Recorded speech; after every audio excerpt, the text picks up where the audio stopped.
নমস্কার বন্ধুরা, কেমন আছো তোমরা? আশা করি সবাই তোমরা খুব ভালো আছো।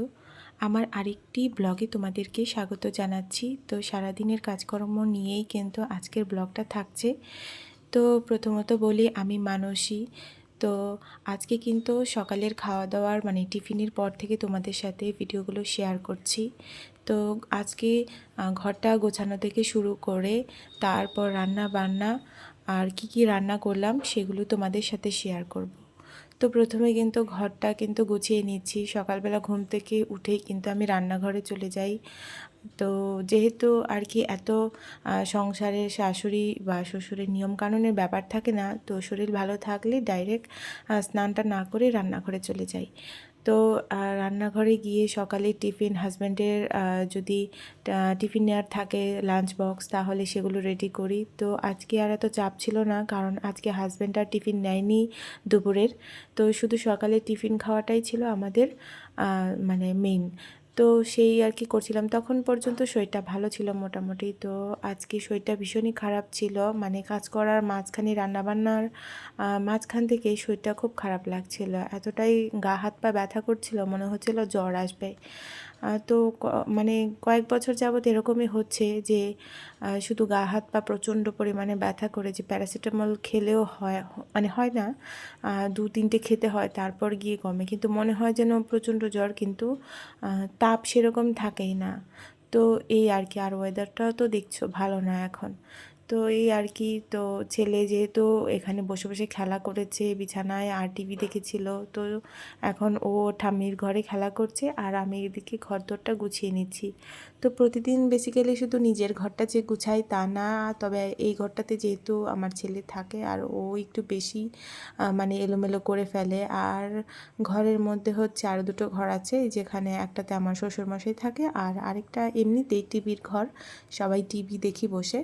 আর দোতলায় ঘরদোর আছে, সেগুলো হচ্ছে আমার যা ভাসুরের। আর পুরো বাড়িটাই মোটামুটি ফাঁকা। তো এই আর কি। তো ঘরটা গুছিয়ে নিয়ে মাঝে মাঝে সপ্তাহে 1-2বার করে আমি ওই আমার বিছানার যে খাটের যে কাঠটা ডিজাইনটা ওটা মুছে নিই।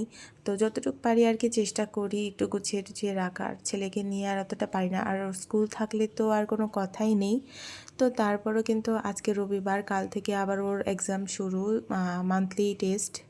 তো সেই নিয়েও একটু ব্যস্ত থাকতে হবে। নতুন নতুন ব্লগার যেহেতু আমি, তোমাদের সাথে ব্লগ ভিডিও শেয়ার করছি, তো এতটা মেনটেন করতে পারছি না। তো আশা করি আস্তে আস্তে সবটা ঠিক হয়ে যাবে আমার।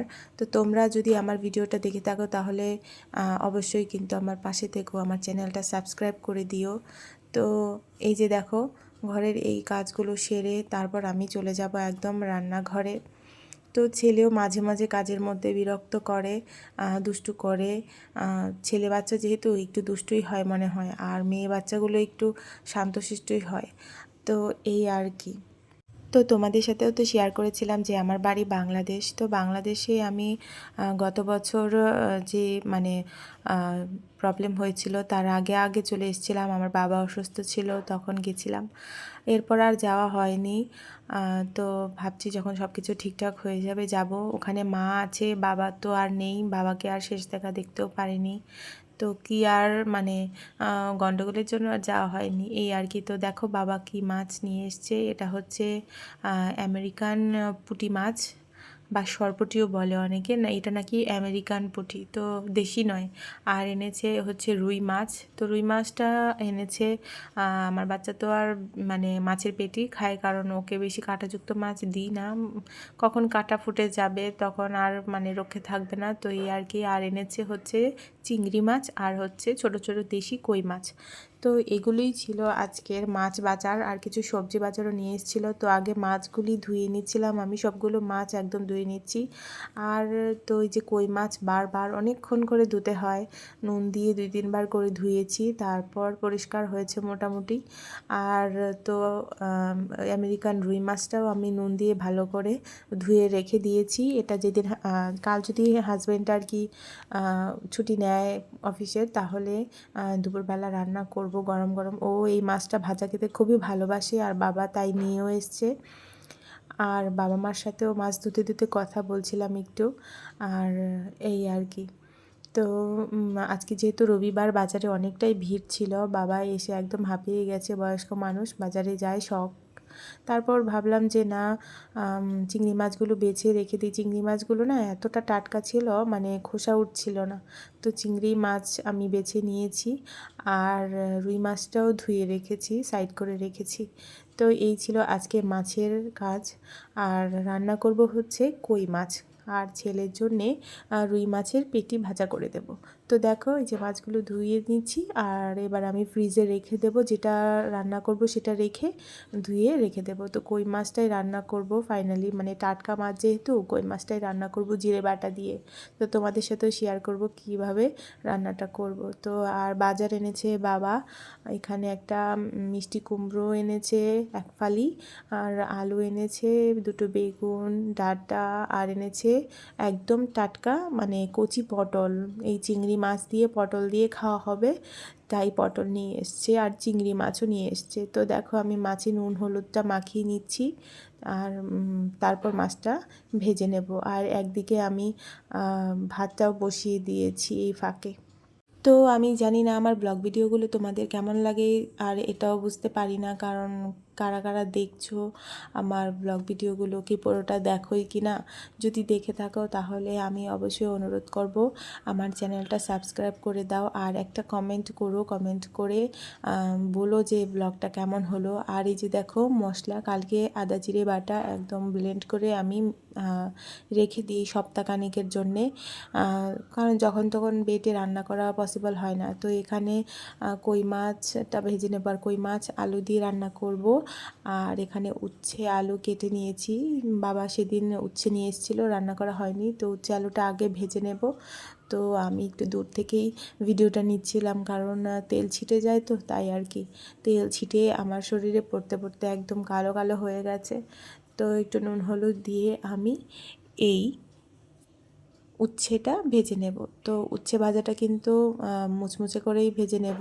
তো একটু কড়া ভাজা হলে আমার শ্বশুরমশাই মানে বাবা খেতে খুবই ভালোবাসে। তো এইবার কম আছে আর কি, ঢাকা দিয়ে আমি এদিকে এসে দেখছি আমার ছেলে খেলনা সাজিয়ে একদম বিছানা ভরে রেখেছে আমার শ্বশুরের।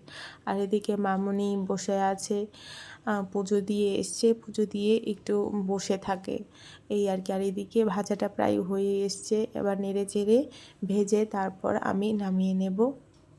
আর ঠিক তখন থেকেই জানি হঠাৎ করে অনুভব করছি শরীরে মানে কোমর পা ব্যথা করছিল। তারপর আস্তে আস্তে আস্তে আস্তে ব্যথাটা বাড়ছিল, বেড়ে একদম মানে হাত পা চিবোয় এরকম আর কি ব্যথা হচ্ছিল। আস্তে আস্তে সারা শরীরে যত মানে সময় যাচ্ছিল আর ব্যথাটা বেড়েই যাচ্ছিল। তো এই আর কি, তখন ভাবছিলাম যে না আজকে বেশি কাজ করা যাবে না, আর পারছিলামও না, শরীর খারাপ এতই লাগছিল, মাথাও ঘুরছিল। তো রান্নাটা তাড়াতাড়ি সেরে কিছু কাজ গোছানোর কাজ করে ছেলেকে চান টান করিয়ে আমি একদম নিজে চান করে চলে এসেছিলাম। তো দেখো মাছটা আমি কিন্তু আগে ভেজে নিয়েছি, তারপর জিরে ফোড়ন দিয়ে কড়াইয়ে আলুগুলো হালকা ভেজে নিচ্ছি। তারপর এখানে জিরে আদা বাটা, ধনিয়া গুঁড়ো, লঙ্কা গুঁড়ো আর তেজপাতা, একটু দারচিনি দিয়ে মানে স্বাদ মতো নুন, লঙ্কা গুঁড়ো দিয়ে কিন্তু আমি একটু কষিয়ে নেব কম আছে, কারণ তাহলে আলুটাও সেদ্ধ হয়ে যাবে। আর এদিকে ওটা বসিয়ে রেখে এখানে একটু ড্রেসিং টেবিলের সামনেটা পরিষ্কার করতে এসেছি, একটু পাউডার ফেলে রেখেছিল হাজব্যান্ড। আর এদিকটা দেখো একটু গুছিয়ে নিচ্ছিলাম। তো সব সময় এত গুছানোর কাজ করতে পারি না, অনেক সময় সময় দেয় না শরীর, রান্নাবান্না সেরে সব কিছু সেরে করতে পারি না, যেহেতু একটা জয়েন্ট ফ্যামিলি, মানে জয়েন্ট ফ্যামিলি বলতে 4-5 জন লোক হলেও মানে টাইম টু টাইম আর হয়ে ওঠে না, যে সকালে ভোরবেলা ও থাকে স্কুল, থাকে রান্না, তারপর সমস্ত কাজ সেরে হয়ে ওঠে না এক সময়। তো যতটুকু পারি চেষ্টা করি করার। আর আমার এইদিকে একমাত্র ছেলে, সে তো মানে এসে খালি এটা না ওটা একবার এখানে রেখে যায় ওখানে রেখে যায়, তো ওগুলো ওখানে রেখে গুছিয়ে আমি আবার এখানে এসেছি। এখানে এসে রান্নাঘরে কিন্তু কষানো হয়ে গেছে, ঝোল দিয়ে মাছটা দিয়ে একদম ফুটিয়ে নামিয়ে নিয়েছি, আর এদিকে ভাতটাও হয়ে গেছিলো। তো আবার ঘরে এসেছি, ও এসে এটা রাখছে ওটা রাখছে, ভিডিও করার সময় এসে টুকটাক ডিস্টার্ব করে, তো এই আর কি ও করে। তো তারপর ওকে চান টানও করিয়ে দিয়েছি আমি। ঘর ঝাড় দেওয়ার সময় এসে ডিস্টার্ব করে, কারণ ও বলে মাম্মি আমি ঝাড় দেব, আমি করব, আমি হেল্প করি এইসব বলে, দুষ্টু বাচ্চা। আর বাচ্চারা যা দেখে কিন্তু তাই করে, আর ও একটু মানে কাজ করতে চায়। আর আমি অনেক সময় ওকে কাজ করতে দিই, যেগুলো ও পারে ওকে বলি যে এটা করো ওটা করো, তাহলে একটা কাজের অভ্যাস থাকে। বাচ্চারা মানে ছোট থেকেই মানে ধরো অনেক সময় যদি বলা হয় যে এটা করো, তাহলে করতে মানে চায়, না করবে না। তো এর জন্যেই আমি অনেক সময় ওকে টুকটাক কাজে মানে দিই কাজ করতে। তো এদিকে ঘরটা ঝাড় দিয়েছি, তারপর বাড়ির সব কটা ঘরে ঝাড় টাড় দিয়ে নিয়েছি। সবগুলোর ভিডিও আর আমি তোমাদের সাথে শেয়ার করব না, কারণ আমি ভিডিও সবগুলো করিনি। আর এইদিকে দেখো কালকের কিছু শুকনো কাপড় চোপড় ছিল জমানো, সেগুলো নেব ভাঁজ করতে। তো ওখানে খেলা করছিল, ও বলছে আমি ভাঁজ করব, তোজোরগুলো আমি ভাঁজ করব। তো ওর ডাকনাম তোজো, তো ওর নিজেরগুলো ওকে আমি দিলাম যে নাও তুমি ভাঁজ করবো, নয়তো আমাকে ভাঁজ করতেই একদম দেবে না, চিৎকার করবে, কান্নাকাটি করবে, বলবে আমি হেল্প করব। তারপর আমি কাপড় চোপড়গুলো ভাঁজ করে গুছিয়ে রেখে তারপর আমি মানে চান টান করে নিয়েছি। আগে ওকে চান করিয়ে তারপর আমি নিজে চান করেছি। আর এখন বলো তো ওয়েদারটা এরকম চলছে যে মানে এই ঠান্ডা লাগছে, এই আবার গরম লাগছে, যার জন্যে জ্বর সর্দি কাশি এগুলো মানে হচ্ছে। রাতের বেলা দেখছি নাক বন্ধ হয়ে যাচ্ছে, আবার দিনের বেলা দেখছি সব কিছু ঠিক থাকছে। তো এই আর কি দিনের পর দিন চলছে। এবার তো শীত গেল না কি গেল বোঝাই গেল না, কারণ কলকাতায় এত ঠান্ডাই পড়েনি। অন্যবার যেরকম ঠান্ডা পড়ে সেরকম ঠান্ডাই পড়েনি। তো আমার কাপড় চোপড়গুলো ভাঁজ করে সবগুলো ঠিকঠাক জায়গায় গুছিয়ে রেখে আর ওইদিকে দেখো ও নিচের এগুলো ভাঁজ করছে। তারপর আমি বললাম ঠিক আছে করো, করে শেখো। তো যে দেখো কত সুন্দর করে ফোল্ড করে ভাঁজ করে নিয়ে আবার রেখে দিচ্ছে ঠিকঠাক জায়গায়। তো এই পর্যন্ত যদি কেউ ভিডিওটা দেখে থাকো, তাহলে তোমাকেও বলবো অবশ্যই কমেন্ট করে জানিও আমার ব্লগটা কেমন লাগলো, আর কোথায় কি ভুল হয়েছে সেটাও কিন্তু কমেন্ট করে অবশ্যই জানাবে। আর আমার ব্লগটা যদি মানে মানে কোথাও যদি ভুল ত্রুটি আমি করে থাকি, তাহলে আমি কিন্তু আগেই ক্ষমা চেয়ে নিচ্ছি, কারণ আমি যেহেতু নতুন ব্লগার, এত কিছু আমি জানি না। আমি আশা করি আস্তে আস্তে শিখে যাব। তো তখনও কিন্তু প্রচণ্ড শরীর ব্যথা করছিল, একদম মানে দাঁড়াতে পারছিলাম না, শরীর খারাপও লাগছিল। তারপর শরীর খারাপ নিয়েই আমি কাজগুলো সেরে নিচ্ছিলাম। মাঝখানে ছেলেও একটু কাজ করে আমাকে হেল্প করে দিল। তো আমি কাপড়গুলো ঠিকঠাক জায়গায় গুছিয়ে রেখে তাড়াতাড়ি করছিলাম। এদিকে 1টা বেজে যাচ্ছিল, কারণ আমি 1টার আগে মানে মধ্যে আর কি ছেলেকে চানটা করিয়ে নিই। তো গরমও লাগছিল, তার জন্য পাখাও ছেড়েছিলাম। আর এদিকে রান্নাবান্না আমার শেষ, সব কাজ শেষ, শুধু এই কাজটাই বাকি ছিল। আর চানটা করিয়ে তারপর আমি ঘরে চলে এসেছি। তো ঘরে এসে সিঁদুরটা দিয়ে নিয়েছি, আজকে আর টিপ পরিনি, সিঁদুরেরই টিপ পরেছি। তারপর আগে খুব সিঁদুর পরতাম, এখন শুধু মানে সিঁথিতেই সিঁদুরটা দিই, সবসময় টিপেই থাকে, কারণ সিঁদুর একদম থাকে না কপালে, এলোমেলো হয়ে যায়, তাই আর কি। তারপর সিঁদুরটা দিয়ে ছেলেকেও চানটা করিয়ে নিয়েছি, আর ছেলে বসে আঁকাআঁকি করছে। তো এই আর কি ছিল আজকে টুকটাক, আর কি কি রান্না করেছি সেগুলো তোমাদের সাথে শেয়ার করব আমি। তো দেখো ছেলে আমার লক্ষ্মী ছেলে চান করে এসে একদম প্রথমে একটু লিখে তারপর আঁকা করতে বসছে, ও আঁকা করতে খুবই ভালোবাসে। তো এইগুলো নিয়েই ছিল আজকের আমার ব্লগ ভিডিও। তো এই ভিডিওগুলোই আমি তোমাদের সাথে শেয়ার করলাম, কেমন লাগলো কমেন্টে জানিও। আর হ্যাঁ, কী কী রান্না করেছি সেগুলো তো তোমাদের সাথে শেয়ার করব। আমি ডাইনিংয়ে সমস্ত খাবার টাবার নিয়ে এসেছিলাম, আর এদিকে মেশিনেও কিছু কাপড় বসিয়েছিলাম। ছেলের জন্য মাছের পেটি ভাজা করেছি, ডাল, এদিকে উচ্ছে ভাজা, আর ভাত, কই মাছের ঝোল, আর লেবু। তো এগুলোই ছিল আজকের আয়োজন। তো কেমন লাগলো আমার ভিডিওটা কমেন্টে কিন্তু অবশ্যই জানাবে। Bye bye.